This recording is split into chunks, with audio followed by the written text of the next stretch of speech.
નમસ્તે વિદ્યાર્થી મિત્રો, સ્વાગત છે તમારું મારી યુટ્યુબ ચેનલમાં।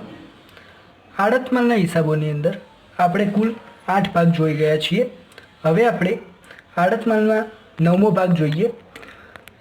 દાખલા નંબર 1 થી શરૂઆત કરીએ। આપણે બીએસસા પ્રશ્નમાં દાખલા નંબર 33 છે।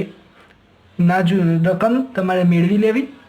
શરૂઆત કરીએ। જો ના રકમ હોય તમારી પાસે તો આ રકમ લખેલી જ છે। જોઈએ આપણે। સુરતના સુરતીએ વડોદરાના વાડીલાલને સાયકલ દરેક ₹1500ની મૂળ કિંમતની 2000ની ભરતીયા કિંમતે આડતથી વેચવા મોકલી। સૌથી પહેલાં આપણે આડતથી વેચ્યું એટલે આપણે આ ખાતામાં બનાવી દઈએ। આપણે માત્ર ને માત્ર પાઠ્યપુસ્તકની અંદર એટલે કે જે તમારી જોડે ચોપડી હશે એની અંદર 2 થી 3 ખાતા માંગ્યા હશે, પણ આપણે હવે દરેક દાખલામાં માત્ર ને માત્ર આડતમાલ ખાતું જ બનાવીશું। કેમ? કારણ કે તમને ખબર છે જો આડતમાલ ખાતું આવડી જાય બનાવતે તો એના પરથી બીજા બધા ખાતા બનાવવા સાવ સરળ છે। માટે સૌથી પહેલાં આપણે શું કરીશું? સૌથી પહેલી વસ્તુ જોવાની કુલ કેટલો માલ મોકલ્યો છે એ ઉપરથી એટલે શું લખવાનું? આડત પર મોકલેલ માલ ખાતે, આડત પર મોકલે માલ ખાતે કૌંસમાં ભરતીયા કિંમત આવે તો ભરતીયા કિંમત લખવી ફરજિયાત છે, ધ્યાન રાખજો, ભૂલાય નહીં। ભરતીયા કિંમત કેટલા રૂપિયાનો ભાવ હતો? ભરતીયા કિંમત 2000નો ભાવ। કેટલી સાયકલ છે? કુલ 100 સાયકલ, એટલે કુલ કેટલા થયા? 2 લાખ રૂપિયા। ખબર પડી ગઈ? હવે મેં કીધું હતું ભરતીયા કિંમતનું આવે ત્યારે સૌથી પહેલાં જે ડિફરન્ટ આવે ભરતીયા કિંમત અને મૂળ કિંમતનું તે આ બાજુ પણ લખવું પડે। એટલે શું લખવાનું? આડત પર મોકલેલ માલ ખાતે કૌંસમાં ભરતીયા કિંમત અને મૂળ કિંમતનો તફાવત ગણતરીમાં કઈ રીતે? મેન વસ્તુ એટલે કે મુખ્ય વસ્તુની કિંમત કેટલી હતી? 1500 રૂપિયા, એની ભરતીયા કિંમત કેટલી હતી? 2000, એટલે કે 500 રૂપિયા ડિફરન્ટ ગુણ્યા કેટલા એકમ હતા? 100। આ એકમો ખબર પડી ગઈ? એટલે કેટલા આવ્યા? 50,000। ખબર પડી ગઈ સૌથી પહેલી વસ્તુ। હવે આપણે બીજું જોઈએ। શું કીધું છે? સુરતીએ નૂરના 10,000 અને વીમાના 1500 ચૂકવ્યા। તો સુરતી કોણ છે? માલધણી। તો આપણે વાત કરીએ રોકડ ખાતે કૌંસમાં લખવાનું ચૂકવેલા ખર્ચા। શું કીધું છે? નૂરના 10,000 અને વીમો એટલે કે વીમાના 1500, કુલ કેટલા થયા? 11,500। ખબર પડી ગઈ? આટલે સુધી તો જો ના જોયા હોય તો વિડીયો આગળના મારા વિડીયો જોઈ લેવા એટલે તમને વધારે ખબર પડે। હવે આપણે વાત કરીએ રસ્તામાં 10 સાયકલ સંપૂર્ણપણે નાશ પામી તો આ કયું કહેવાય? અસામાન્ય નુકસાન। તો આપણે સૌથી પહેલી ગણતરી વિભાગમાં લખવાનું અસામાન્ય નુકસાન। અસામાન્ય નુકસાનની ગણતરી કેવી રીતે થાય એ મેં આગળના વિડીયોમાં તમને જણાવ્યું જ છે। જો ના જોયો હોય તો વિડીયો જોઈ લેવો। સૌથી પહેલાં માલની મૂળ કિંમત એટલે કે મૂળ કિંમત શોધવી કઈ રીતે શોધવાની? જેટલા નાશ પામે એટલા એકમો કેટલા હતા? 10 સાયકલ, તો 10 સાયકલ ગુણ્યા મૂળ કિંમત લેવાની। ધ્યાન રાખજો ભરતીયા કિંમત લઈ ના લેતા, મૂળ કિંમત લેવાની। કેટલી? 1500 રૂપિયા, એટલે કે 15,000। હવે જોવાનું માલ રસ્તામાં નાશ પામ્યો છે એટલે કે આડતિયાને મળ્યો નથી તો માત્ર માલધણીના ખર્ચા જ ઉમેરાશે। માલધણીનું પ્રમાણસર ખર્ચ કઈ રીતે ગણવાનું? કેટલી સાયકલ હતી? 100, તો 100 સાયકલે 11,500 ખર્ચ થયો તો કેટલી નાશ પામી? 10, તો 10 સાયકલે કેટલા? 1150 રૂપિયા। કુલ કેટલા થયા? 16,150। હવે એના 2 ભાગ પાડી દેવાના। એક એવો ભાગ જે વીમા કંપની આપણને આપશે અને એક એવો ભાગ જે આપણે નફા એટલે કે આપણું નફા નુકસાન ખાતે જશે એટલે આપણું નુકસાન હશે ટૂંકમાં। વીમા કંપની કેટલા ચૂકવવાના કહે છે? જો 14,000નો દાવો એટલે વીમા કંપની ખાતે 14,000, તો 16,150માંથી 14,000 બાદ કરવાના એટલે 2150 આપણું નુકસાન। એ ક્યાં લખવાનું? આડતમાલ ખાતે। સૌથી પહેલું વીમા કંપની ખાતે કેટલા રૂપિયા? 14,000। હા, હવે થોડુંક ઝડપથી દાખલો ગણાશે। કેમ? કારણ કે હવે આ બધું આપણે શીખી જ ગયા છીએ। માટે નફા નુકસાન ખાતે કેટલા? 2150। ખબર પડી ગઈ? હવે આપણે વાત કરીએ આગળ। વાડીલાલે બાકીની સાયકલની ડિલિવરી લીધી, તેણે જકાતના 1530 ચૂકવ્યા। તો આડતિયા ખાતે ચૂકવેલ ખર્ચ કેટલો હતો? જકાતના કેટલા હતા? 1530, તો 1530 રૂપિયા, બરાબર। હવે જોઈએ આગળ. સુરતીએ 50,000નું એડવાન્સ આમાં આવે નહીં. એડવાન્સ ક્યાં આવશે? આડતિયા ખાતે આવે ટૂંકમાં, ધ્યાન રાખજો. અહીંયા તો વટાવ હોય, ક્યાંક વટાવ આપ્યો તો વટાવની એન્ટ્રી થાય. બરાબર. હવે વાત કરીએ આપણે બીજું. નીચે મુજબ કીધું છે 80 સાયકલ દરેક ₹2200ની કિંમતે વેચી. 80 સાયકલ દરેક ₹2200ની. હવે બીજું શું આવે? વેચાણ. વેચાણ સૌથી પહેલી વાત કરીએ, રોકડ વેચાણ કેટલી છે? આમાં જો રોકડને કીધી, કંઈ કીધું નથી, માટે આ બધું વેચાણ શું હશે? ઉધાર. ધ્યાન રાખજો, કંઈ કીધું ના હોય વેચાણ તો બધું ઉધાર વેચાણ લેવાનું. એટલે કે 80 સાયકલ કેટલાનો ભાવ છે? 2200નો. તો 2200નો ભાવ કેટલા રૂપિયા થાય? 1,76,000. બરાબર. હવે આપણે આટલે મૂકી દેવાનું. શું લખવાનું? આડતિયા ખાતે કૌંસમાં લખવાનું વેચાણ 1,76,000. બરાબર. હવે આપણે આગળ જઈએ. ગોડાઉન ભાડાના 2,000 ચૂકવ્યા. જો આ દાખલો જે બનાવનારો હોય ને, એક નંબરનો એવો નંગ જેવો હશે, કારણ કે સૌથી પહેલાં ઉપર શું કહી દીધું છે? જકાતના 1530 ચૂકવેલા. આપણે શું કરીશું? બહાર કાઢી પછી પાછું થાય, અલા તૈયાર તો ફરીથી આપ્યું તો ફરીથી કેન્સલ કરીને કરો. એટલે હંમેશા દાખલામાં જોઈ લેવાનું આડતિયા કુલ કેટલા આવડે. જો ધારો કે 1530 ચૂકવે એટલે આપણે શું કરીશું? આના રકમ બહાર મૂકી દઈશું. ભાઈ પાછળથી 2,000 આવશે આર્યા, તો ભાઈ આ કેન્સલ કરીને અંદર લખવું પડશે. એટલે એવું ના થાય, એટલે આટલે લખી દઈએ. એટલે હંમેશા શક્ય હોય ત્યાં સુધી આખા દાખલાની રકમ વાંચીને ગણવાનું. બરાબર. ગોડાઉન ભાડું કેટલા હતા? 2,000 રૂપિયા. કેટલા થયા કુલ? 3,530. ખબર પડી ગઈ? જકાત અને ગોડાઉન ભાડું જો બંને અલગ અલગ લખવું હોય તો પણ ચાલે. બરાબર. હવે આપણે આગળ જઈએ. વાડીલાલે ભળતિયા કિંમત પર 5% કમિશન. એટલે હવે ત્રીજા નંબરની વાત કરીએ. આડત. હવે આ આડત અલગ રીતે ગણવાની છે. જો કઈ રીતે ગણવાની કીધી છે? ભળતિયા કિંમત પર 5% કમિશન અને ભળતિયા કિંમત કરતાં વધારાની વેચાણ કિંમત પર 25%. આપણે અગાઉ ગણી 5% સાદી આડત, 5% આસામી આડત, એવું બધું. હવે આની અંદર શું કરવાનું? ધ્યાન રાખો. શું કીધું છે? સૌથી પહેલાં ભળતિયા કિંમત પર 5% કમિશન. હવે સૌથી પહેલાં આવું આવે તો એ વસ્તુ આવે. કુલ કેટલી સાયકલ હતી? 80 સાયકલ હતી. તો 80 સાયકલ, એક સાયકલની ભળતિયા કિંમત કેટલી હતી? જો અંદર રકમની અંદર 2,000 રૂપિયા. 2,000 કુલ કેટલા થયા? 1,60,000 થયા. આ થઈ ભળતિયા કિંમત. આપણું વેચાણ કેટલું હતું? વેચાણ 1,76,000 હતું. એમાંથી ભળતિયા કિંમત 1,60,000 બાદ કરી દેવાની. કુલ કેટલી કિંમત વધારાની આવશે? 16,000 રૂપિયા આવશે. તો આ શું થઈ? વધારાની કિંમત. વધારાની કિંમત. હવે તો આવડી જ જાય. સૌથી પહેલું કઈ રીતે ગણવાનું?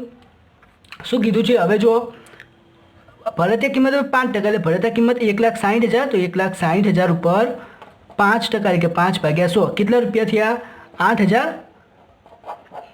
બીજું શું કીધું છે? ભળતિયા કિંમત કરતાં વધારાની કિંમત કેટલી છે? વધારાની કિંમત 16,000. તો 16,000ના કેટલા ટકા? 25%. એટલે 25/100 એટલે કેટલા? 4,000 રૂપિયા. ખબર પડી ગઈ? આવી રીતે કમિશન ગણવાનું આવે તો કઈ રીતે ગણવાનું? આ નવી રીત હતી કમિશન ગણવાની. સૌથી પહેલું ભળતિયા કિંમત કીધી હોય એટલે કે બે રીતે છે.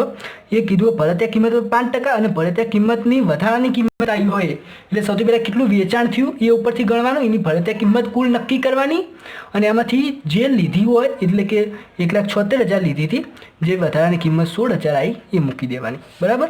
આડતની આપણે એન્ટ્રી આટલે આપી દઈએ. આડતિયા ખાતે કૌંસમાં લખવાનું આડત. આને કહેવાય સાદી આડત. કઈ કહેવાય? 8,000ને કહેવાય સાદી આડત. અને જે આ એને કહેવાય કઈ કહેવાય? તો વધારાની આડત. કમિશન પણ લખી શકો છો તમે, ધ્યાન રાખજો. કુલ આવે 12,000 રૂપિયા. ખબર પડી ગઈ? બધું આપણે પતાવી દીધું છે. હવે આપણે સૌથી છેલ્લે ગણીએ આખર સ્ટોક. આખર સ્ટોકની ગણતરી કેવી રીતે ગણવી એ હવે આપણે જોઈએ. કુલ કેટલા મોકલ્યા હતા? ધ્યાન રાખો. 100 સાયકલ હતી. કુલ 100 સાયકલ હતી. એમાંથી 80 વેચાઈ ગઈ, 10 નુકસાન ગયું.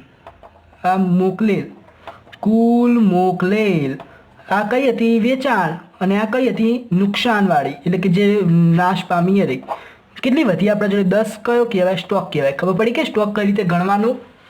ચાલો હવે આપણે જોઈએ સ્ટોકની કઈ કિંમત ભરતિયા કિંમત ગણીએ તો ભરતિયા કિંમત, કુલ ભરતિયા કિંમત કઈ રીતે ગણવાની? 10 સ્ટોક 2000નો ભાવ એટલે કેટલા રૂપિયા થયા? 20,000 રૂપિયા.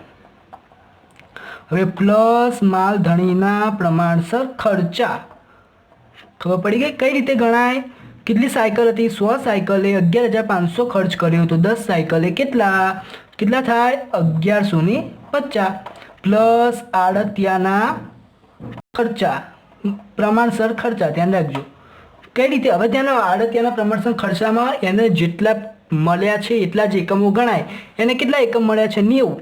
કારણ કે 10 નાશ પામ્યા છે રસ્તામાં, એટલે કે 90 એકમે કેટલો ખર્ચો કર્યો?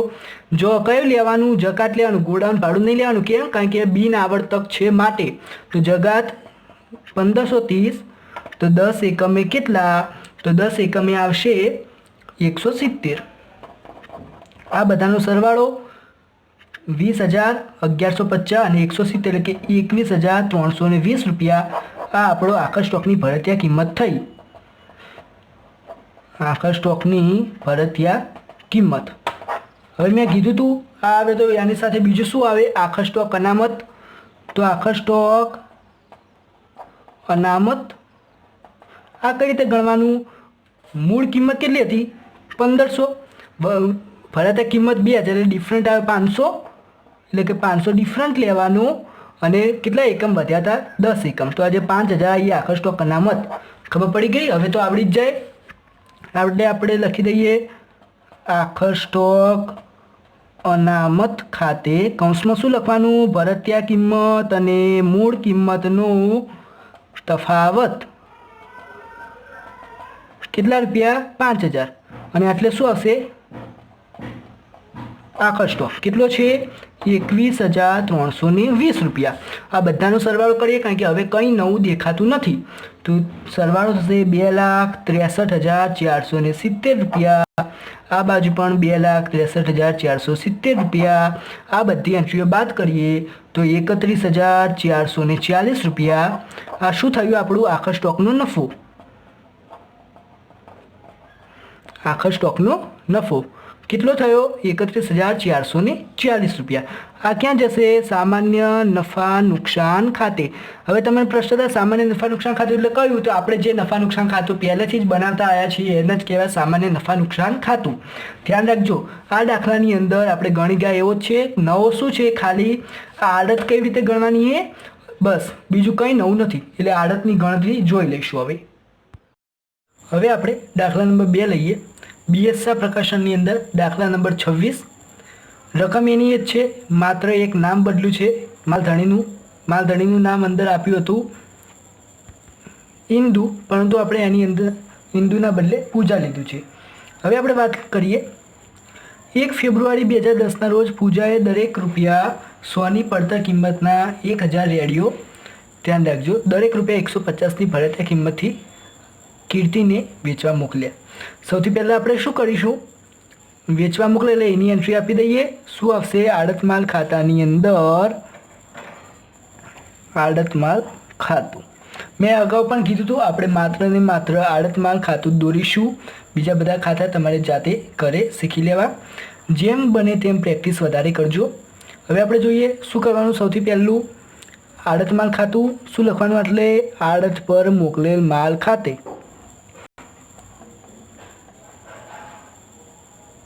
મોકલેલ માલ ખાતે કૌંસમાં ભરતિયા કિંમત લખવી ફરજિયાત છે. ધ્યાન રાખજો ભરતિયા કિંમતે કેટલા રેડિયો હતા?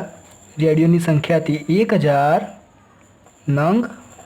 ભરતિયા કિંમત કેટલાની હતી? 120નો ભાવ એટલે કે 120 ભાવ. ખબર પડી ગઈ? કુલ કેટલા રૂપિયા થશે? 1,20,000. એની જે ડિફરન્ટ આવે ભરતિયા કિંમત અને મૂળ કિંમતનો તે આટલે લખવાનું. કઈ રીતે? આડત પર મોકલેલ માલ ખાતે કૌંસમાં લખવાનું ભરતિયા કિંમત અને મૂળ કિંમતનો તફાવત. કેટલો છે તફાવત? મૂળ કિંમત કેટલી છે? 100 છે અને ભરતિયા કિંમત કેટલી છે? 120. તો 20 રૂપિયા તફાવત. કેટલા એકમો છે 1000, તો કુલ કેટલા થયા 20,000. ખબર પડી ગઈ. જો આ ગણતરી તમારે ગણતરી વિભાગમાં દર્શાવી હોય તો પણ તમે દર્શાવી શકો છો. ખબર પડી. જો આ 20 ગુણ્યા 1000 તમે ગણતરી વિભાગમાં કરશો તો પણ ચાલે. ખબર પડી. હવે આગળ જઈએ આપણે દાખલામાં. શું કીધું છે હવે? પૂજાએ એટલે કે માલધણીએ માલ મોકલતા નીચે મુજબ ખર્ચ કર્યો. ખર્ચ ક્યાં આવશે? આડત માલ ખાતાની ઉધાર બાજુ. રોકડ ખાતે લખવાનું ચૂકવેલ ખર્ચા, અથવા ખર્ચ લખો તો પણ ચાલે. શું છે? નૂર કેટલી છે? 1000. બીજું શું છે? વીમો કેટલો છે? 4000. કુલ 5000. ખબર પડી ગઈ. આગળ જઈએ આપણે. શું કીધું છે? કીર્તિએ કુલ વેચાણ પર 10% અને ઉધાર વેચાણ પર 5% આસામી આડત. એ આપણે છેલ્લે જોઈશું આડત. બીજું શું કીધું છે? તારીખ 31મી માર્ચ કીર્તિએ વેચાણ આંકડો અને ત્યાંની લેણી રકમનો બેંક ડ્રાફ્ટ મોકલી આપ્યો. એટલે એનો અર્થ શું થયો? એડવાન્સ આપ્યો નથી ટૂંકમાં. ના આપો તો પણ કંઈ ચિંતા નહીં. એ માલધણી અને એ બંને ઉપર રહ્યું એડવાન્સ લેવું કે ના લેવું. ખબર પડી ગઈ. આપે તો લખવાનું, ના આપે તો બહુ વધારે ચિંતા કરવાની નહીં. હવે આપણે જોઈએ બીજું. ત્યાંની પાસેથી મળેલ વેચાણ આંકડા મુજબ 500 રેડિયો, ધ્યાન રાખજો 500 રેડિયો દરેક ₹140ની કિંમતે રોકડથી વેચ્યા હતા. સૌથી પહેલું શું હશે? વેચાણ ગણતરી વિભાગની અંદર. એની અંદર શું છે પાછું? રોકડ વેચાણ. કુલ કેટલા રેડિયો વેચ્યા છે? 500 રેડિયો. અને કેટલાનો ભાવ છે? 140ની કિંમત, એટલે કે 140નો ભાવ. 140નો ભાવ એટલે કેટલા થયા? 70,000. 14 × 5 70 એટલે 70,000 રૂપિયા. ખબર પડી ગઈ. બીજું શું કીધું છે? ઉધાર વેચાણ. એ કેટલા કીધા છે? 200 રેડિયો દરેક ₹150ની કિંમત. તો આ કયું કહેવાય? ઉધાર. કેટલા? 200 રેડિયો અને 150નો ભાવ. કેટલા થયા? 15 × 2 = 30 એટલે 30,000 રૂપિયા. ખબર પડી ગઈ. વેચાણ ક્યાં આવે? આડત માલ ખાતાની જમા બાજુ. તો એની પણ એન્ટ્રી આપી દઈએ. એટલે શું લખવાનું? આડતિયા ખાતે, એટલે લખવાનું વેચાણ રોકડ કેટલા? 70,000 અને ઉધાર કેટલા? 30,000. તો આ બંને અલગ દર્શાવો, એટલે કે બાદ લખવા અલગ લખવા હોય તો પણ લખી શકો. બંને સરવાળો કરીને 1 લાખ લખવું હોય તો પણ લખી શકો. બરાબર. આગળ જઈએ આપણે. શું કીધું છે હવે? આપણે વેચાણ બતાવી દીધું. આડતિયાએ નીચે મુજબ ખર્ચ કર્યો. ખર્ચા ક્યાં આવશે? આડત માલ ખાતાની ઉધાર બાજુ. કઈ રીતે? આડતિયા ખાતે કૌંસમાં લખવાનું ખર્ચા. સૌથી પહેલો ખર્ચો કયો કીધો છે? માલ છોડાવવાનો ખર્ચ 850. તો સૌથી પહેલાં માલ છોડાવવાનો ખર્ચ કેટલો? 850. આપણે અલગ દર્શાવીએ છીએ ટૂંકમાં, ધ્યાન રાખજો. બીજું શું કીધું છે? વખાર અને સંગ્રહ ખર્ચ 1700. વખાર અને સંગ્રહ ખર્ચ 1700. ત્યાર પછી શું કીધું છે? પેકિંગ અને વેચાણ ખર્ચ 600. પેકિંગ અને વેચાણ ખર્ચ 600. ખબર પડી ગઈ ટૂંકમાં. જો અંદર લખીને બહાર સરવાળો કરો તો પણ ચાલે. આપણે આગળ એવું જ કર્યું, પણ આ દાખલાની અંદર આપણે થોડુંક અલગ કરી કાઢી બહાર મૂકી દીધું. કંઈ ફેર પડે નહીં. પતી ગયું. હવે આગળ જોઈએ આપણે. રસ્તામાં 50 રેડિયોને સંપૂર્ણ નુકસાન થયું. હવે જોઈએ આપણે બીજો નંબર શું છે? અસામાન્ય નુકસાન.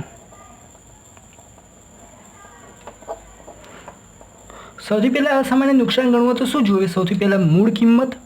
તો આપણે શું કરવાનું? મૂળ કિંમત કેટલા રેડિયોને નુકસાન થયું છે? 50 રેડિયો, એટલે કે 50 ગુણ્યા મૂળ કિંમત કેટલી છે? આપણે જોઈએ 100 રૂપિયા. તો 100નો ભાવ એટલે કેટલા થયા? 5000. હવે એની અંદર રસ્તામાં નાશ પામ્યો છે, એટલે કે માત્ર ને માત્ર માલધણીનો જ પ્રમાણસર ખર્ચ આવશે. તો માલધણીનો પ્રમાણસર ખર્ચ કેટલો આવે? માલધણીનો પ્રમાણસર ખર્ચ કરવો હોય તો 1000 રેડિયોએ માલધણીએ કુલ કેટલો ખર્ચ કર્યો? 5000 રૂપિયા. ખબર પડી? તો 1000 રેડિયોએ 5000. તો 50 રેડિયોએ કેટલા સૂત્ર મેળવશો એટલે 250 રૂપિયા આવે। એટલે આપણું કુલ કેટલા થયા 5250। બે ભાગ પાડી દેવાના, એક ભાગ એવો કે જે વીમા કંપની ચૂકવશે એટલે કે આપણો દાવો, અને બીજો ભાગ એવો જે આપણું નુકસાન છે કે નફા નુકસાન ખાતે જશે। એ રહ્યું નફા નુકસાન ખાતે। ખબર પડી ગઈ? જોઈએ આપણે વીમા કંપનીનું શું કીધું છે અંદર 50 રેડિયોને નુકસાન થયું અને વીમા કંપનીએ 3600નો દાવો સ્વીકાર્યો 3600 રૂપિયા। તો જે 5250માંથી 3600 બાદ કરીશું એટલે કે 1650 રૂપિયા આપણું નુકસાન। એની એન્ટ્રી ક્યાં આવશે? આડત માલ ખાતાની જમા બાજુ। વીમા કંપની ખાતે કેટલાનો દાવો મંજૂર કર્યો? તો 3600। તો 3600 અને નફા નુકસાન ખાતે 1650। હવે આપણે વાત કરીએ રસ્તામાં 100 રેડિયો છે, તો હવે રસ્તાની વાત કરીએ। એને શું કહેવાય? રસ્તામાં 100 રેડિયો હોય તો એને શું કહેવાય? માર્ગસ્થ માલ। ધ્યાન રાખજો, માર્ગસ્થ માલ એટલે કે આ નવો ટોપિક આવ્યો છે, માર્ગસ્થ માલ કેવી રીતે ગણવો। માર્ગસ્થ માલ એટલે કે જે માલધણી મોકલી દે પણ આડતિયાને જે લિમિટ હોય આખા વર્ષ અથવા જે લિમિટ હોય તે દરમિયાન ના મળે એને કહેવાય માર્ગસ્થ માલ। તો એ ગણવો તો કુલ કેટલા માર્ગસ્થ માલ છે? 100 રેડિયો। તો માર્ગસ્થ માલની મૂળ કિંમત, ધ્યાન રાખજો, મૂળ કિંમત જ લેવાની, 100 રેડિયો અને 100 રૂપિયા ભાવ એટલે કુલ કેટલું થયું? 10,000। હવે એની અંદર પ્લસ માલધણીના ખર્ચા કઈ રીતે ગણાય? 1000 રેડિયોએ 5000, તો 100 રેડિયોએ કેટલા? તો 500। તો માર્ગસ્થ માલની મૂળ કિંમત કેટલી થઈ? 10,000 ને 500। 10,500 ક્યાં આવે? આડત માલ ખાતાની જમા બાજુ। ખબર પડી ગઈ? માર્ગસ્થ માલની એન્ટ્રી ક્યાં થાય? આડત માલની જમા બાજુ। તો માર્ગસ્થ માલ 10,500। હવે જોઈએ આપણે બીજું કંઈ આપણે લખવાનું રહી ગયું છે, જોઈ લો। હા, રહી ગયું છે આડત ગણવાની છે, તો આડત ગણી લઈએ આપણે। સૌથી પહેલું નંબર 4 આડત કઈ? આસામી। અને બીજી કઈ છે? સાદી। સાદી આડત કયા વેચાણ ઉપર ગણાય? કુલ વેચાણ ઉપર। તો આપણું કુલ વેચાણ કેટલું છે? 1 લાખ રૂપિયા। તો 1 લાખ ઉપર 10%। સાદી આડત એટલે કે 10,000। ખબર પડી ગઈ? સાદી આડત કઈ રીતે ગણવાની? આસામીની વાત કરીએ તો ઉધાર વેચાણ કેટલું છે આપણું? જો ઉધાર વેચાણ આપણું છે 30,000, તો 30,000 ઉપર 5% લેખે। આસામી આડત કેટલી છે? 5%, એટલે કે 5% લેખે કેટલા? 1500 રૂપિયા। ખબર પડી ગઈ? આડત ઉધાર એટલે કે ઉધારને કઈ કહેવાય? ઉધાર વેચાણ કર્યું હોય કયું ઉધાર લેવાનું? આડતિયાએ પોતાની ભલામણથી જે કર્યું હોય એ રહ્યું। ધ્યાન રાખજો, ભવિષ્યમાં આપણે અગાઉ ઘણા બધા દાખલાઓ શીખી ગયા છે, તેની અંદર 2 વેચાણ આપ્યા હોય, એક માલધણીની ભલામણથી ને એક આડતિયાની ભલામણથી। તો એમાંથી જે આડતિયાએ પોતાની જવાબદારીથી કરેલું હોય એના ઉપર આસામી આડત ગણાય। તો એટલે આપણે લખી દઈએ, શું લખવાનું? આડતિયા ખાતે આડત। આડતમાં શું લખવાનું હોય? સૌથી પહેલું સાદી આડત કેટલી? 10,000। આસામી આડત કેટલી? 1500। ખબર પડી ગઈ? 10,000 અને 1500। હવે આપણે વાત કરીએ, બધું પતી ગયું છે આપણને। હવે આપણે સૌથી છેલ્લું શું કરવાનું? મેં કીધું હતું આખર સ્ટોક। આખર સ્ટોક। હવે આપણે જોઈએ આખર સ્ટોક કેવી રીતે ગણવું। કેટલા મોકલ્યા હતા? 1000 રેડિયો મોકલ્યા હતા, એમાંથી આપણે રસ્તામાં નાશ કેટલા પામ્યા છે? 50। હજુ મળ્યા કેટલા નથી? 100। તો આ નાશ પામેલ, આ નથી મળ્યા, આ મોકલેલ, વેચ્યા કેટલા આપણે કુલ? જો 500 અને 200 એટલે કુલ કેટલા વેચ્યા કહેવાય? 700। તો આ 700 શું કહેવાય? વેચાણ। તો આ બધામાંથી જે મળ્યું એટલે કે 150 રેડિયો એ શું કહેવાય? સ્ટોક। ખબર પડી ગઈ? આ કહેવાય આખો સ્ટોક 150 રેડિયોને। હવે આપણે જોઈએ શું જોવાનું? સૌથી પહેલું માલની ભરતિયા કિંમત। કેમ? કારણ કે આ ભરતિયા કિંમતથી છે એટલે કે કુલ ભરતિયા કિંમત 150 નંગ ગુણ્યા 120નો ભાવ એટલે કે 18,000 વત્તા માલધણીનું પ્રમાણસર ખર્ચ 1,000 રેડિયોએ 5,000 ખર્ચ, તો 150 રેડિયોએ કેટલા આપણે પદ મૂકીશું તો આપણને કેટલા મળશે 750 પ્લસ આડતિયાનો પ્રમાણસર ખર્ચ. ધ્યાન રાખો, આડતિયાનો પ્રમાણસર ખર્ચ કેવી રીતે ગણવાનો, આડતિયાને કુલ કેટલા મળ્યા છે એ જોવાનું. આ તો 1000 તો માલ ધણીએ મોકલ્યા છે, પણ આડતિયાને કુલ કેટલા મળ્યા છે 1000માંથી 50 તો નાશ પામ્યા છે અને 100 હજુ મળ્યા નથી, એટલે 850 જ મળ્યા છે. તો 850 એ આડતિયાએ કેટલો ખર્ચ કર્યો તો આપણે જોઈએ. જો કયા ખર્ચા લેવાના, બિન આવર્તક એટલે કે જે એક જ વાર થાય એવા ખર્ચા લેવાના. માલ છોડાવવાનો ખર્ચ તો એ તો લેવો જ પડે, એ એક જ વાર થાય. વખાણ અને સંગ્રહ એ લેવાય નહીં, કેમ? કારણ કે એ એક જ વાર થતો નથી, વારંવાર થાય છે, એટલે કે એ આવર્તક ખર્ચ છે. પેકિંગ અને વેચાણ ખર્ચ પણ આવશે નહીં, માટે કેટલો આવશે 850 જ આવશે. તો 850 તો કેટલા વધ્યા છે 150 કેટલા તો કેટલા આવે 150. તો આખો સ્ટોક કેટલો થયો 18,900. કયો કહેવાય ભરતિયા કિંમત. આખા સ્ટોકની ભરતિયા કિંમત ભૂલાય નહીં, બરાબર. હવે આપણે જોઈએ આખા સ્ટોક અનામત. તો આખા સ્ટોક અનામત કઈ રીતે શોધવાની, કેટલો ડિફરન્સ છે 20 રૂપિયા. મૂળ કિંમત 100 હતી અને ભરતિયા કિંમત 120, તો 120 રૂપિયા ગુણ્યા કેટલા ભાવ છે કેટલા નંગ વધ્યા છે 150, એટલે કેટલા આવ્યા 3,000 રૂપિયા. આને કહેવાય આખા સ્ટોક અનામત. ખબર પડી ગઈ. હવે આપણે એન્ટ્રી આપી દઈએ એટલે શું આવશે આખા સ્ટોક અનામત ખાતે શું લખવાનું, ભરતિયા કિંમત અને મૂળ કિંમતનો તફાવત કેટલો 3,000. આ બાજુ શું લખવાનું આખા સ્ટોક કેટલો શોધ્યો તો 18,900. બસ હવે આપણે બધું પતાવી દીધું છે. સરવાળો કરી દઈએ 1,54,650. આ બાજુ પણ 1,54,650. એમાંથી આ બધું બાદ કરીશું તો આડત માલનો નફો આવશે 12,000. શું કહેવાય 12,000ને આડત માલનો નફો. કેમ જશે આડત માલનો નફો સામાન્ય નફા નુકસાન ખાતે, સામાન્ય નફા નુકસાન ખાતે.